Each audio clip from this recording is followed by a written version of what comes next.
हे प्रभु, हे हनुमान जी, गलती क्षमा कीजिएगा अगर कहीं कोई गलती हुई होगी। हम उतर रहे हैं, हम खाली वीडियो में बोलते हैं, डरते बहुत हैं भगवान। हे प्रभु, ऐसा न सोचिएगा, क्षमा कीजिएगा भगवान। दोस्तों, यहाँ से उतरना बेहद खतरनाक है। और जैसा मैं बार बार कहता हूँ कि कभी भी आप लोग ऐसे स्थानों पे न आए। ये नहीं कहता कि ऐसे स्थानों पे न आए दोस्तों, मैं ये कहता हूँ कि अगर ऐसे स्थलों पे आए तो बच करके सावधानी से आए, क्योंकि ये देखिए यहाँ से पैर स्लिप कर सकता है और ऊपर भी कोई पकड़ने का जगह नहीं है। तो ये उतरना काफ़ी खतरनाक है। कितना डरावना, कितना भयानक दृश्य है यहाँ का। और हमारे सत्यवीर बाबू देखिए वहाँ पे खड़े हैं और अब वो आ रहे हैं। बच के आइएगा, क्योंकि आप स्लीपर पहने हुए हैं, स्लिप करने का डर रहता है। और मैं आपको बार बार कहता हूँ कि आप जूता पहन लीजिए, लेकिन आप कहते हैं कि नहीं भैया आराम रहता है। तो इस नाते जूता पहनना बहुत ही ज़रूरी होता है। आइए, अब आप ले लीजिए। चला, जंगली जानवर भी आते हैं जी। तो मैं एक बार साधना में वहीं बैठा था जी। तो इधर से आग लगी हुई थी जंगल में, तो 2 भालू भाग करके इधर को गए जी। रात्रि में। कभी कभी चीता आ जाता है, तेंदुआ। जी। तो अब हम लोग ना उनसे कुछ मतलब रखें ना वो हमसे मतलब रखें। जी। आज तक कोई घटना नहीं घटी कि कोई उन्होंने अटैक किया हो या हम लोग अटैक करें। जी। रात में आए तो हम टार्च वार्च नहीं मारते, जी। वो आए अपना टहल घूम के निकल जाते हैं। देखिए बेटा, ऐसा है, प्रारब्ध पहले रचा, पीछे रचा शरीर, तुलसी क्यों चिंता करे, भज ले श्री रघुवीर। मुर्दे को हरि देत है, कपड़ों लकड़ी आग, जीवित नर चिंता करे, तेरो बड़ा अभाग। धान नहीं धीड़ो नहीं, नहीं रुपयो रोक, जीवन बैठे रामदास, सब चीज मिलेगी थोक। वो परमात्मा किसी न किसी को माध्यम बना करके जी वो सब भेजता रहता है। राधे राधे दोस्तों, गुरु ज्ञान गौरव यूट्यूब चैनल में आपका स्वागत है। दोस्तों, जैसा कि आप जानते हैं, मैं जंगलों, पहाड़ों, गुफाओं और कंदराओं में रहने वाले संत महात्मा का वीडियो बनाता रहता हूं। तो इस समय दोस्तों मैं चित्रकूट के हनुमान धारा के ऊपर पीछे साइड में जंगल पड़ता है, और एयरपोर्ट से आगे जा कर के जिस रास्ते से आना पड़ता है, जिस स्थान पे मैं हूं अभी नाम बताऊंगा, यहाँ आने के लिए बड़े बड़े बोल्डरों को पार करते हुए आना पड़ता है जंगल से। जब एयरपोर्ट से आगे आप जाएंगे तो दाहिने रास्ता कटता है और बहुत ही खतरनाक रास्ता है, उसको पार करके आना पड़ता है।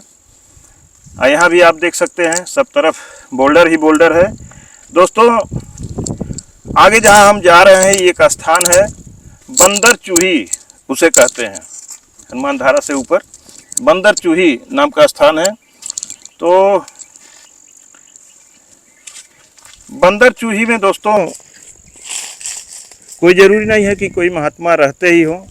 कभी महात्मा लोग वहाँ पे रहते हैं, जैसा बताया गया हमको, कभी नहीं रहते हैं।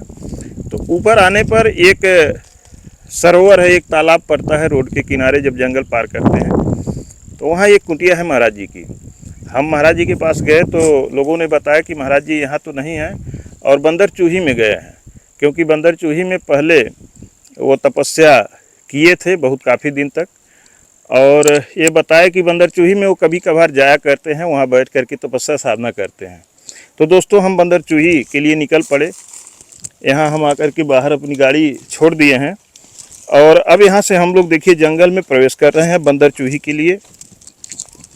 आगे चलते हैं। बताया जाता है कि बंदर चूही का रास्ता बहुत ही कठिन है। तो यहाँ पे दोस्तों नेटवर्क भी काम कर रहा है, क्योंकि बार बार फ़ोन आ रहा है। तो अब हम लोग चलते हैं बंदर चूही। और दोस्तों, जैसा मैं बताता हूँ कि हमेशा आपको बताया करता हूँ कि महात्मा लोग ऐसे एकांत निर्जन स्थान पर जा कर के बैठ कर के तपस्या साधना किया करते हैं। बहुत से महात्मा ऐसे होते हैं कि जो वहाँ पर अपना अस्थाई ठिकाना बना करके रहते हैं। बहुत से ऐसे दुर्गम स्थान है जहाँ पर महाराज जी लोगों को साधन सुविधा, उनको भोजन के लिए, शरीर है तो भोजन की आवश्यकता तो पड़ती ही है, उसके लिए नहीं व्यवस्था हो पाती है। तो ऐसे भी दोस्तों चित्रकूट के जंगल में हमको कभी कभार संत महात्मा मिलते हैं कि जो जा कर के घूम कर के गाँव से अपने खाने के लिए पॉलीथीन में या किसी चीज़ में ले आते हैं, अपना खा लेते हैं, वहाँ पे भोजन प्रसाद कर लेते हैं और फिर बैठ कर के वहीं जंगल में रात गुजारते हैं। और ऐसे जंगल में रात गुजारते हैं जहाँ दिन गुजारना बहुत कठिन होता है। तो यह दोस्तों संतों की तपस्या है, साधना है, इसी को तप कहते हैं, इसी को अपने शरीर को तपाना कहते हैं। यह काम सभी लोग नहीं कर पाते। बहुत से ऐसे संत हैं जहाँ पे रहते हैं वहाँ सारी सुविधाएं मिल जाती हैं, उनके लिए व्यवस्था होती है, लेकिन बहुत से ऐसे संत हैं जो एकदम तपस्वी होते हैं, एकदम त्यागी होते हैं। तपस्वी तो खैर सभी हैं, सभी लोग तपस्या कर रहे हैं। आप अपने घरों में काम कर रहे हैं, अपने घरों में अपने चाहे जीविकोपार्जन के लिए, चाहे अपने बिजनेस व्यापार खेती गृहस्थी के लिए कर रहे हैं, वो भी एक प्रकार की तपस्या ही है। लेकिन संत, बहुत से ऐसे संत हैं जो त्यागी हो जाते हैं, सब कुछ त्याग करके सिर्फ भगवान की प्राप्ति के लिए वो अग्रसर हो जाते हैं, साधना करते हैं। तो दोस्तों त्यागी महात्मा इसी तरह से अपना स्थान चुनते हैं, सब कुछ छोड़ छाड़ के कि अब हमको किसी चीज़ की ज़रूरत नहीं है, हम अपना सब कुछ त्याग चुके हैं। तो वो इसी तरह का स्थान चुन करके बैठ करके अपनी तपस्या साधना करते हैं। और हर संत की, प्रत्येक संत की यही ख्वाहिश होती है लास्ट में कि हमें कभी न कभी प्रभु का आशीर्वाद प्राप्त होगा, हमको परमात्मा एक न एक दिन मिलेंगे, दर्शन देंगे और हम अपने जीवन का उद्धार करेंगे, कल्याण करेंगे, मोक्ष की प्राप्ति करेंगे। दोस्तों साधना में भी जैसा बताया जाता है बहुत सारे नियम होते हैं, बहुत सारी उनकी इच्छा होती है, आशा होती है।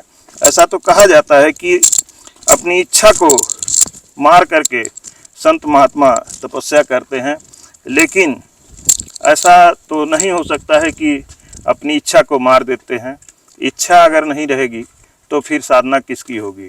तो उनकी एक इच्छा तो जरूर रहती है, चाहे सब कुछ सारी इच्छाओं को समाप्त कर दें, लेकिन लास्ट में एक इच्छा जरूर होती है कि हमको प्रभु की प्राप्ति करनी है। तो दोस्तों आप देख सकते हैं ये कितना खतरनाक स्थान है।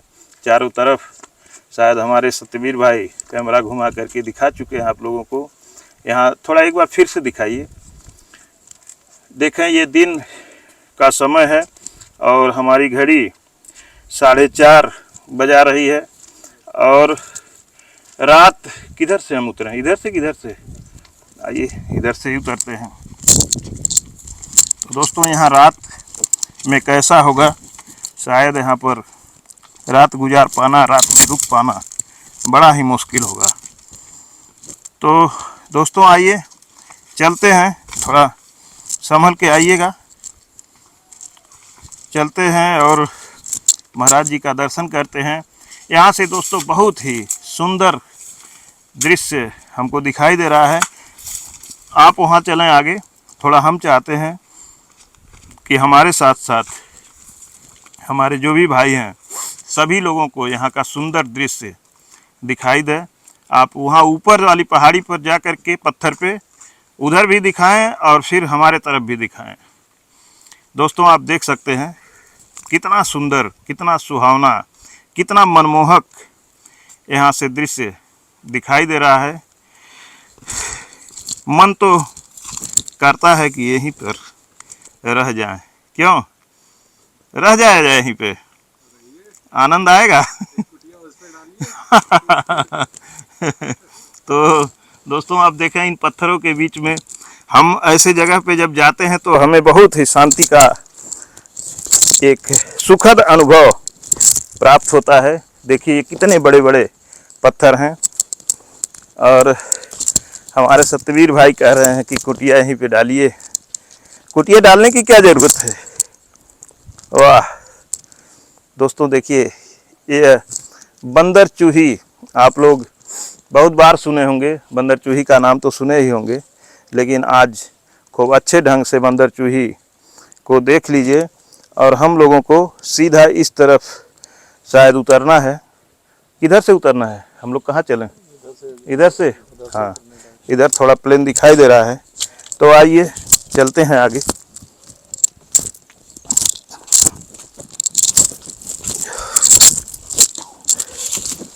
बच के,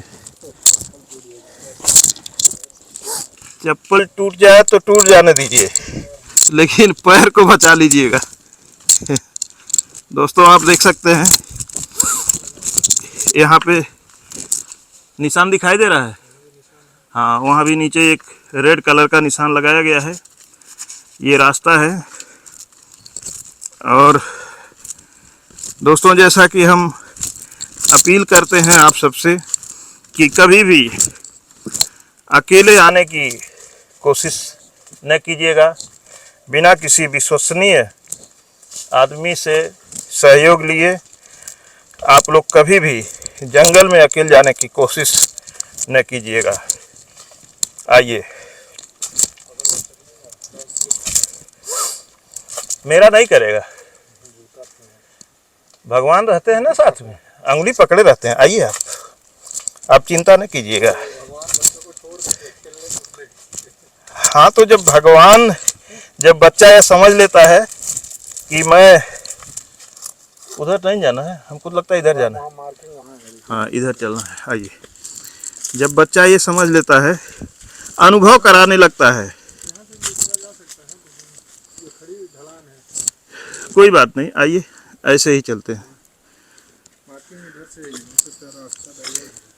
तो सत्यवीर बाबू, जब बच्चा माँ बाप को ये अनुभव कराने लगता है कि अब मैं बड़ा हो गया हूँ, अब मुझे अंगुली की ज़रूरत नहीं है, तब भगवान उसको छोड़ते हैं। तो ऐसा नहीं है, हमारा तो एक भी पग अगर पड़ता है तो भगवान के सहारे ही उनकी अंगुली पकड़ के पड़ता है। और मैं हमेशा भगवान से यही प्रार्थना करता हूँ। जरा इधर भी दृश्य दिखाएं, आगे आ जाइए, यहाँ से, यहाँ आइए। हम तो यही भगवान से प्रार्थना करते हैं कि हे प्रभु, कभी भी अंगुली न छोड़ना, हमेशा इस अंगुली को अपने हाथों से पकड़े रहना।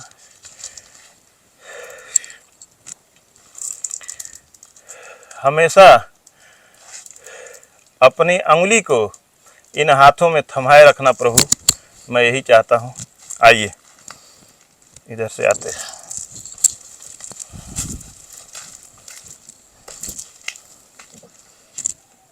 बच के, हाथ भगवान पकड़े हैं, हमारा हाथ आप पकड़े हैं। चलिए आगे।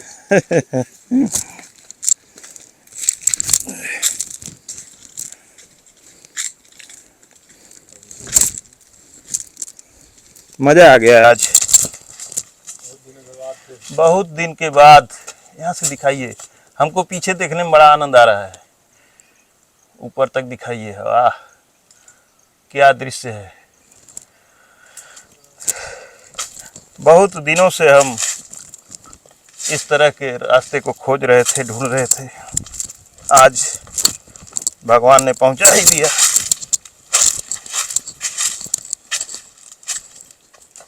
वाह क्या बात है।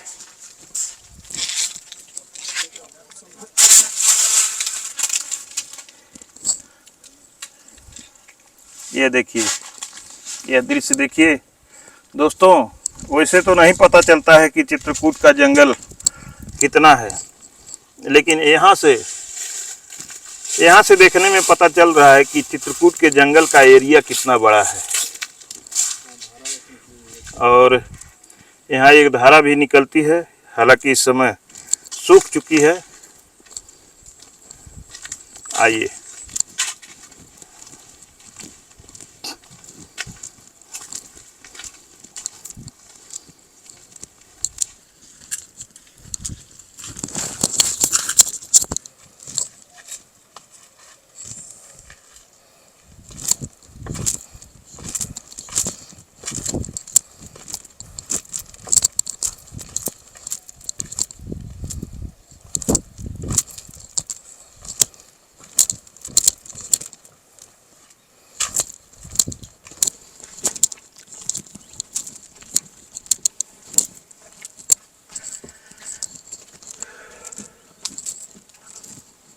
वाह,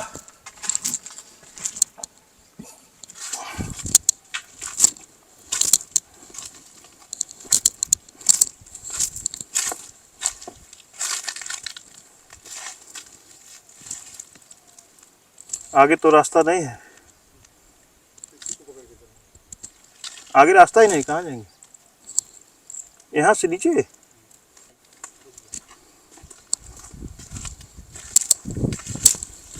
वाह, आनंद आ गया। क्या बात है। हे प्रभु, हे हनुमान जी, गलती क्षमा कीजिएगा अगर कहीं कोई गलती हुई होगी। हम उतर रहे हैं, हम खाली वीडियो में बोलते हैं, डरते बहुत हैं भगवान। हे प्रभु, ऐसा न सोचिएगा, क्षमा कीजिएगा भगवान। दोस्तों, यहाँ से उतरना बेहद खतरनाक है। और जैसा मैं बार बार कहता हूँ कि कभी भी आप लोग ऐसे स्थानों पे न आए।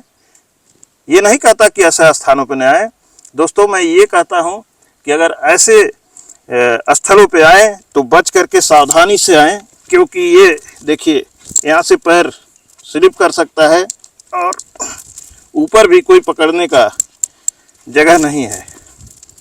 तो ये उतरना काफ़ी खतरनाक है। सतवीर बाबू, अगर आपको दिक्कत हो तो फिर कैमरा हमको दे दीजिए। उतरिए, उसके बाद ठीक, बस रुकिए एक सेकंड। बहुत बच के आइएगा। दोस्तों, आप देख सकते हैं वो जो धारा गिर रही है, ऊपर से पानी की हल्की हल्की बूंदें गिर रही हैं और नीचे से आप देखिए कैसी नीचे से ऊपर तक कैसी चढ़ाई है, कैसी खतरनाक वहाँ का जो दृश्य है दिखाई दे रहा है कैसा। तो आइए सतवीर बाबू, हम पकड़ते हैं और आप बहुत बच के सावधानी से आइएगा। दीजिए दोस्तों, आप नीचे चले चले। अब हमारे सत्यवीर बाबू उतरेंगे। पहले तो हम थोड़ा सा नीचे हो लेते हैं। इसी बीच में फ़ोन भी, 1 मिनट दोस्तों, देखें ये इस रास्ते से हमको उतरना है। पकड़ के ही उतरे, पकड़ के ही हम उतर रहे हैं। आप जी, नहीं नहीं, भगवान के सामने कभी बच्चा बड़ा नहीं होता। आइए, आप आइए। दोस्तों, आपको हम पहले यह दृश्य नीचे से दिखा देना चाहते हैं। यहाँ आप देख सकते हैं, ये दृश्य आप देखें कितना डेंजरस सीन है यहाँ का। ये आप इधर देखें, देखें कितना डरावना, कितना भयानक दृश्य है यहाँ का। और हमारे सत्यवीर बाबू देखिए वहाँ पे खड़े हैं और अब वो आ रहे हैं। बच के आइएगा, क्योंकि आप स्लीपर पहने हुए हैं, स्लिप करने का डर रहता है। और मैं आपको बार बार कहता हूँ कि आप जूता पहन लीजिए, लेकिन आप कहते हैं कि नहीं भैया आराम रहता है। तो इस नाते जूता पहनना बहुत ही ज़रूरी होता है। आइए, अब आप ले लीजिए। चलें? जय हो बजरंग बली।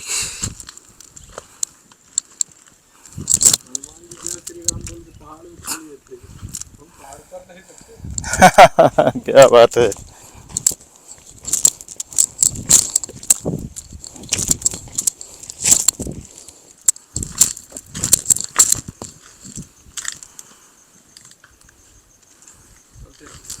आइए, अब हम लोग आ चुके हैं। वाह,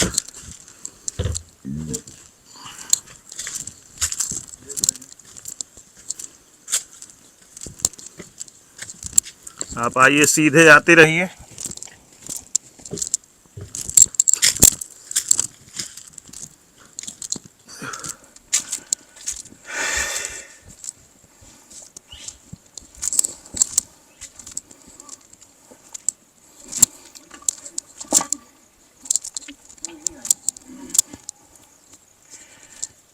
जय सिया राम महाराज जी।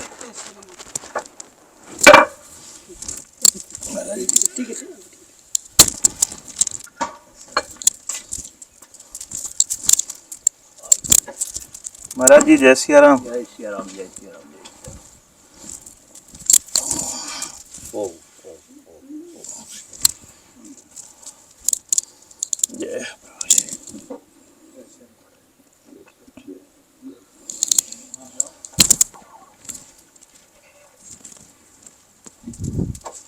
महाराज जी, हम लोग पहले आए हैं आपके स्थान पर, जो वहाँ रोड पे स्थान है। हाँ हाँ तो वहाँ से पता चला है कि आप यहाँ पे आए हुए हैं। हाँ हाँ। प्रभु जी, हम लोग तो किसी तरह से भटकते हुए यहाँ पे आए हैं और यहाँ पे महाराज जी रह पाना सबके बस की बात नहीं है। सही बात है महाराज जी, यहाँ पे रहने लो, जिस कल्चर में रहने लोगो ना जी वहाँ पे अपने आप थोड़ा सा जी जी बदलाव हो जाता है। जी महाराज जी, जिस कल्चर में रहा जाता है वहाँ रहने का अनुभव हो जाता है। हाँ। आपकी उम्र कितना होगी महाराज जी? मेरी उम्र इस समय 65 पूरी हो गई, 66 की चल रही। 66 साल आपकी उम्र हो गई। हाँ। हम लोग उतरे हैं तो हालत हम लोगों की खराब हो रही थी कि कहीं पैर न स्लिप कर जाए। हाँ। नीचे इतनी घाटी गहरी है हाँ। कि देख करके भी डर लगता है। जी। और आप महाराज जी यहाँ चले आते हैं, चले जाते हैं। हम लोग तो वो जहाँ से झरना देखा होगा ना, हाँ। वहाँ से 2 बाल्टी में पानी लेकर के उतर आते थे। अच्छा। हाँ, पानी लेके उतर आएंगे और किसी भी परिस्थिति में हम लोग चाहे जो भी परिस्थिति हो, आना जाना बराबर बना ही रहता है, कोई दिक्कत नहीं पड़ती हम लोगों को। महाराज जी, इस स्थान के बारे में कृपया बताएं, बंदर चूही के बारे में। बंदर चूही के बारे में, बंदर यहाँ पे जहाँ पे आप बैठे हुए हैं, जी ये पहले जंगली जानवरों का स्थान था। शेर और भालू, बंदर। जी और पहले गुरु जी जब आए शुरुआत में तो वहीं झरने के पास जो है जी पहले कुछ दिन रहे। जी। फिर महाराज जी, लगभग गुरु जी का शुभ नाम क्या था? महर्षि श्री अरविंदानंद महाराज जी। जी। हाँ, अभी हैं। अच्छा हाँ, इस समय वृंदावन विराजमान है। अच्छा अच्छा। हाँ, वहाँ भी आश्रम बना हुआ है। जी। तब फिर आगे क्या हुआ महाराज जी?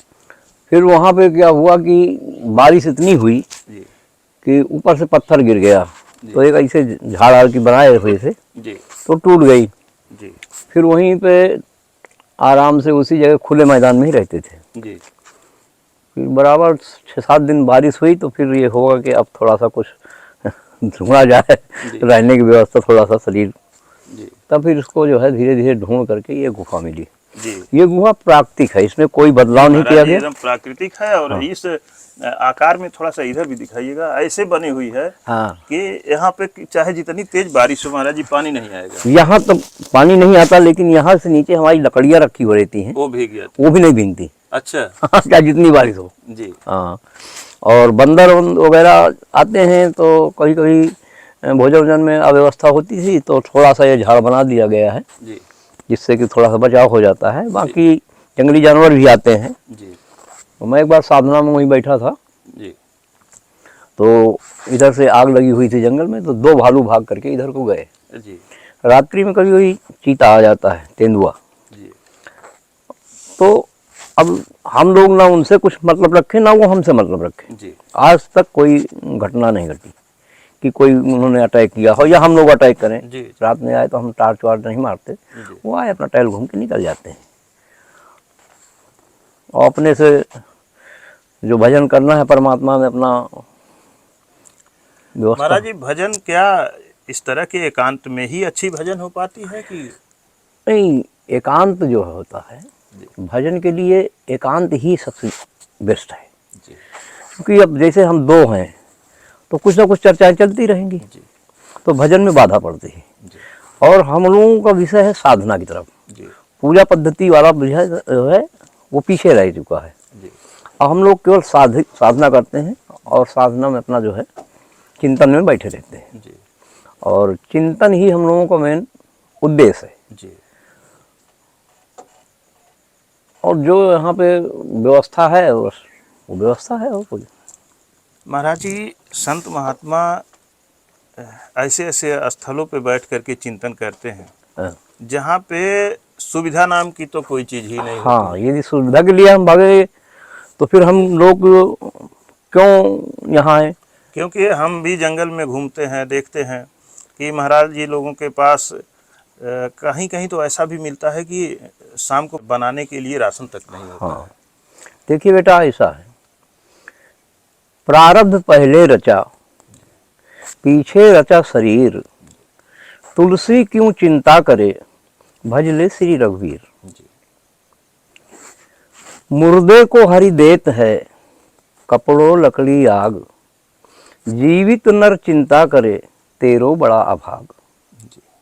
धान नहीं धीड़ो नहीं, नहीं रुपयो रोक, जीवन बैठे रामदास, सब चीज मिलेगी थोक। वो परमात्मा किसी न किसी को माध्यम बना करके जी।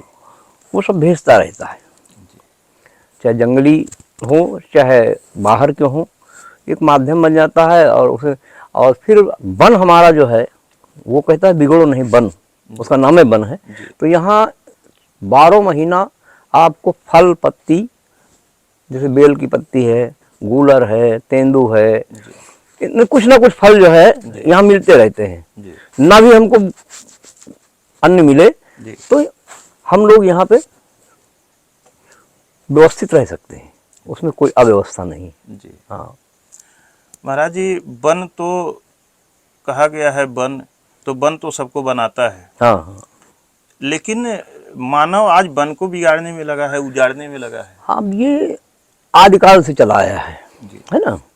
कुछ लोग बिगाड़ते हैं तो कुछ बनाने वाले भी होते हैं। जी।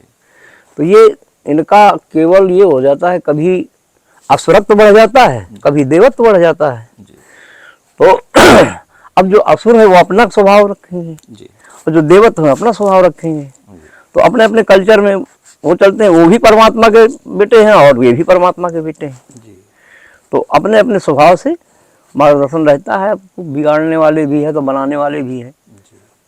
महाराज जी, आज से नहीं, प्राचीन काल से गुरु और शिष्य की परंपरा चली आ रही है। और एक चीज महाराज जी हम सोचते हैं, कभी कभी हमारे ध्यान में आता है, लेकिन अभी तक कहीं प्रश्न नहीं किया, आज मन में आ गया। ठीक ठीक। प्रभु जी, शिष्य हमारे समझ से, हो सकता है मैं गलत सोचता हूँ, 2 प्रकार के होते हैं। हाँ एक शिष्य गुरु लोग बनाते हैं तो वो संत बनते हैं आगे जाके। हाँ एक गृहस्थ होते हैं, उनको भी शिष्य बनाया जाता है। हाँ दोनों 2 रास्ते पे होते हैं। हाँ एक तो अपना सब त्याग करके अपना कहीं आश्रम, कुटिया, जंगल, पहाड़ कहीं भी जा करके खोह कंदरा में बैठ के अपना भजन करते हैं, साधना करते हैं। तो वो तो अपने जीवन कल्याण का मार्ग निकाल लेते हैं। हाँ दूसरे गृहस्थ होते हैं जी। वो, हालांकि वो भी गृहस्थी से ही आते हैं, लेकिन दूसरा अपने गृहस्थी में रह करके, अपने जंजाल में रह करके, भले गुरुजी से मंत्र ले लिए लेकिन वो अपना घर नहीं छोड़ पाते, अपना परिवार नहीं त्याग पाते, अपना जो व्यापार है या खेती बाड़ी गृहस्थी जो भी है उसको नहीं त्याग जी, पाते। जी, जी। तो प्रभु जी, वो कौन सा ऐसा काम करें, आप अपने अनुभव से कृपया बताएं कि वो भी संत की तरह से ही अपना उद्धार कर लें, अपने परिवार का उद्धार कर जी लें। जी। देखिए, चाहे वन में रहें जी। और चाहे घर पे रहें, जी। साधना सब जगह करना पड़ता जी। है ना। यहाँ पे थोड़ा एकांत में थोड़ा बढ़िया व्यवस्था बन जाती है, गृहस्थ में है तो थोड़ा सा कम टाइम मिलता है ना। लेकिन संसार की जितनी भी चीज़ें हैं जी। सब नाशवान है। आप जितना भजन कर लेंगे, 2 मिनट, 4 मिनट, 10 मिनट, जी। वही आपका सार्थक है। जैसे आप पैसा फिक्स डिपॉजिट कर दिया, जब चाहें तब निकाल लें, उसी तरह हमारा ये भजन की पद्धति है। जितना आप कर लें घर में रह करके, आप यदि एक दिन में 10 मिनट करेंगे तो 30 दिन में 300 मिनट हुए, तो 12 महीने में 360 हुए। तो सारी चीजें हमारी नष्ट हो सकती हैं, लेकिन भजन हमको ये फिक्स हमको मिल रहा है, ये प्रारब्ध में हमको जमा हो रहा है। अब वो हमको जब ये काया छोड़ करके दूसरी काया में जाएंगे ये जीव, तो वो संस्कार रूप में वो हमें मिल जाता है। तो इसलिए भजन सबको जरूरी है। नहीं टाइम, मान लो 12 घंटा टाइम नहीं मिलता, 10 मिनट मिलता है तो 10 मिनट कर लिया, लेकिन करना जरूरी है। गुरु लेने का मतलब ये है कि अभी हमारी आस्था 10 जगह जाती है, कभी शंकर में गई, कभी विष्णु में गई, कभी गणेश में गई, जब गुरु से ज्ञान मिल जाता है तो एक माध्यम मिल जाता है, जी तो हमारी आस्था एक जगह जाती है।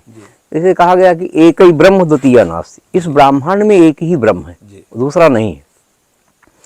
और उसका अभ्यास हमें गुरु ने रास्ता बता दिया, जी और रास्ता में जब उसका अभ्यास करते रहे अनवरत, तो वो फिर हमारे चाल चलन में जी परिणित हो जाता है।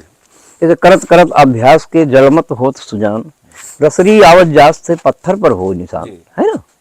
तो जब कोई भी चीज अभ्यास करेंगे जी तो वो चाहे वो महात्मा हो या गृहस्थ में हो, उसको भी प्राप्ति होगी, उसको भी प्राप्ति होगी। बस थोड़ा सा उनमें उतार चढ़ाव रहता है, क्योंकि वो गृहस्थ में थोड़ा सा फंसे रहते हैं। जैसे ये संसार सागर कहा गया है, जी तो जैसे हमारा कोई सरोवर है, जी उसमें कमल का पत्ता है, कमल का पेड़ नीचे जड़ से आया और वो जल में है, जी लेकिन उसके पत्ते के ऊपर यदि जल की बूंद पड़ जाती है तो उसको हटा देता है। तो हमको संसार में रहते हुए जी इस तरह रहना है जैसे कमल का पत्ता रहता है, जी सबके साथ में रहते हुए, और जल की बूंद जैसा कि वो अपने ऊपर सांसारिक चीजों का ज्यादा नहीं करता, परमात्मा की तरफ अपना अनुकरण किया रहता है। जी। हाँ, ये महाराज जी, जैसे कहा जाता है, शिष्य के लिए कहा जाता है हाँ, कि गुरु बनाना चाहिए तो जान के बनाना चाहिए। हाँ, कहावत भी कही गई है कि गुरु बनावे जान के, पानी पिए छान के। हाँ, तो महाराज जी, गुरु जी के लिए भी तो नियम होगा कि शिष्य को पहचान करके शिष्य बनाए, नहीं वो तो दोनों, और कहीं गलत शिष्य न बन जाए। हाँ। संत वेश धारण करके वो गलत न काम करने लगे, हाँ, हाँ, संत का चोला पहन के वो आगे जाके अपराध न करने जी लगे। जी जी, तो गुरु जी की भी जिम्मेदारी होती है। हाँ हाँ, दोनों की जिम्मेदारी लेकिन होती है। महाराज जी, आज तो ऐसा देखा जा रहा है कि अपने शिष्यों की संख्या बढ़ाने के लिए जो भी आ रहा है हमारा शिष्य बन जाए। हाँ, अब कुछ दौर ऐसे चलता है, कुछ लोगों का है, जी लेकिन कुछ जगह हम लोगों के यहाँ इतना ज़्यादा नहीं। हम लोगों के यहाँ तो मना कर दिया जाता है जी कि भाई पहले आप अपनी नींव मजबूत करें, जी उसके बाद जो है व्यवस्था सही आपकी चलेगी। जी और गुरु बनाने का मतलब यह है कि एक रास्ता बता दिया गया, आपको अच्छा लगे तो गुरु मान लो, जी। चल पाओ तो गुरु मान लो, नहीं डर पाओ न मत। महाराज जी, सिर्फ रास्ता बता दिया गया कि उसको सुधार दिया गया? नहीं, रास्ता बताने का मतलब जब उस पर वो चलेगा जी, तभी सुधरेगा। सुधरेगा। जैसे तो गुरु जी की भी जिम्मेदारी होती है, अगर शिष्य बना दिया तो उनकी जिम्मेदारी होती है कि यह चाहे जितना गलत हो उसे अब हम सतमार्ग पर ले आके खड़ा कर दें। हाँ, ये सत्य बात है। उसको बार बार आवाहन किया जाएगा जी कि बेटा ऐसा नहीं है, ऐसा है, जी समझाया बुझाया जाएगा।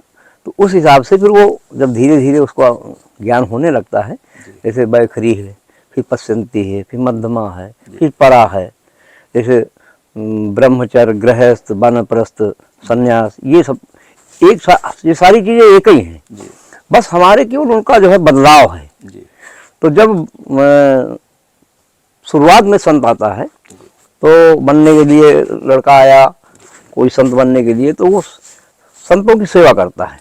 और जब उनके सेवा में रहेगा तो उनसे उसको कुछ ना कुछ प्राप्ति होती रहती है। जी तो धीरे धीरे प्राप्ति हुई, तो फिर उसमें अर्जन करने की क्षमता आ गई, तो वो वैश्य श्रेणी में चला जाता है। जी और फिर जब उसको परिपक्व हो जाता है कि हाँ मैं मजबूत हो गया हूँ, तो फिर वो छात्रित्व आ जाएगा, क्षत्रिय श्रेणी में चला जाता है। जी फिर वो वैष्णव ब्राह्मणी श्रेणी में जाता है।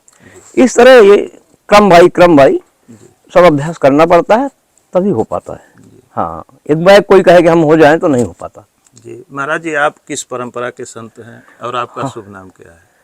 मेरा शुभ नाम जनकानंद महाराज जी है। अच्छा। हाँ, और हम लोग परमहंस आश्रम अनसुईया से? हाँ, अनसुईया से हैं। जी और हमारे बाबा गुरु धारकुंडी महाराज जी। जी। महाराज जी, बहुत ही पावन धाम है हाँ, माता अनसुईया, अत्रि मुनि का स्थान, जी जी और बहुत ही पवित्र परंपरा मानी जाती है। एक से एक ऋषि महर्षि इस परंपरा में हुए हैं महाराज जी, जी जी। और आज भी हैं। महाराज जी, जैसे आपने कहा कि जो पुण्य कर्म, जितना भजन करके पुण्य अर्जित कर लिया जाता है, वो कभी समाप्त नहीं होता, उसका फल आगे मिलता रहता है। तो महाराज जी, मान लीजिए एक जन्म में कोई बहुत पुण्य प्राप्त कर लिया है, बहुत भजन किया है, साधना किया है, ऐसे सत्कर्म किए हैं कि लोगों का कल्याण किया है, अपने हाथों से दान पुण्य भजन सब कुछ किया है। तो उसका महाराज जी फल अगले जन्म में वह पाता रहेगा। जी। लेकिन कहीं अगले जन्म में जा करके वह आदमी कुछ ऐसा पाप कर्म करता है कि वह क्षम्य नहीं होता है, अक्षम्य पाप करता है। तो उस पुण्य का और पाप का महाराज जी क्या संतुलन होता है कि उसके पुण्य से वो जितना पाप किया है वो पुण्य समाप्त होकर के पाप का बैलेंस बढ़ने लगता है?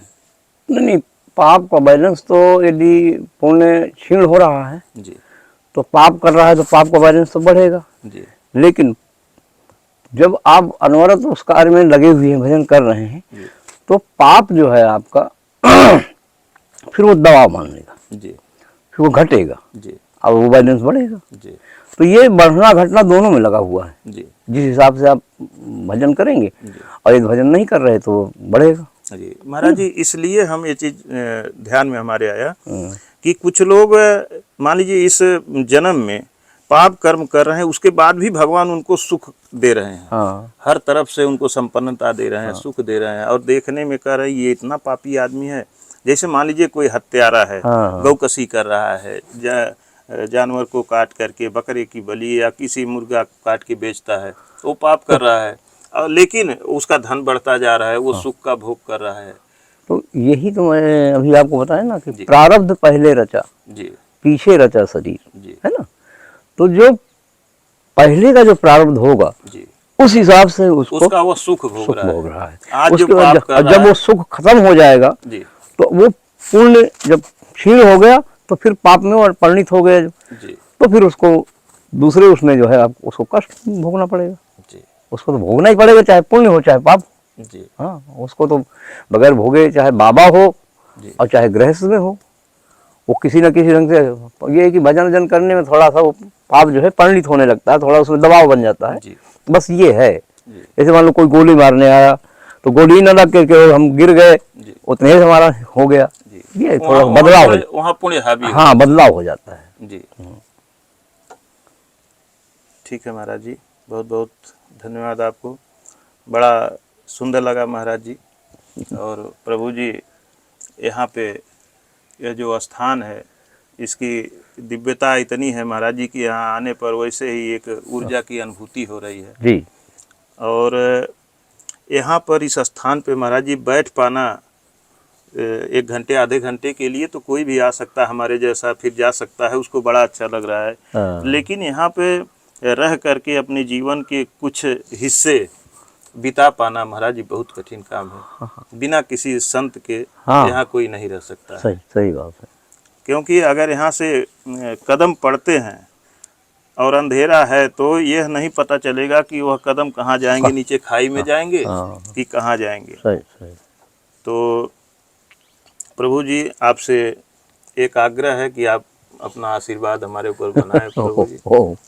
और महाराज जी, हमारे YouTube के दर्शकों को भी, जो भी जी, वीडियो सभी। के माध्यम से आपका दर्शन कर रहे हैं प्रभु जी, उनके सब- ऊपर भी सभी- आपका सभी- आशीर्वाद बना सभी- रहे। सभी। दोस्तों, इसी के साथ वीडियो समाप्त करते हैं। वीडियो अगर अच्छी लगी हो तो कृपया लाइक करें, अपने दोस्तों के साथ शेयर करें और एक छोटा सा प्यारा सा कमेंट जरूर करें। मिलते हैं किसी और संत के चरणों में। धन्यवाद दोस्तों।